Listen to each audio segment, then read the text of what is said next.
मुसन्निफ़ खलीलुर्रहमान कमर honey trap और अगवा बराए तावान केस पर आज इंसदाद दहशतगर्दी अदालत में समाअत की गई। अदालत ने मुलज़िमा आमना अरूज का मज़ीद 2 रोज़ा जिस्मानी रिमांड मंजूर कर लिया।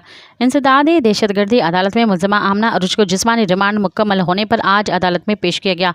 तफ्तीशी अफसर का कहना था कि मुलज़िमा से मोबाइल बरामद कर लिया गया है। अगर अदालत मज़ीद 2 रोज़ का जिस्मानी रिमांड देगी तो मुलज़िमा से मुखवी से भेजी रकम बरामद कर ली जाएगी। तफ्तीशी अफसर के इस इस्तदला को पेश नज़र रखते हुए फाजिल अदालत ने मुलज़िमा आमना अरूज का मज़ीद 3 रोज़ा जिस्मानी रिमांड दे दिया है। इंसदाद दहशतगर्दी अदालत के जज खालिद अरशद ने हनी ट्रैप केस की समाअत की।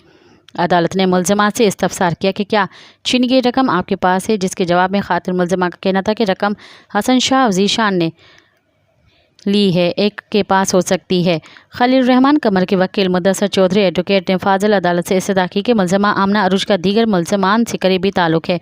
मुलज़मान सब मुलज़मान को जानती है, जिसकी बना पर तफ्तीश के लिए मज़ीद जिस्मानी रिमांड दिया जाए। मज़ीद ख़बरन ऐं तफ़सीलात लाइ विज़िट कयो असांजी वेबसाइट www.awamiNewsHD.com ऐं ॾिसंदा रहो अवामी न्यूज़ HD।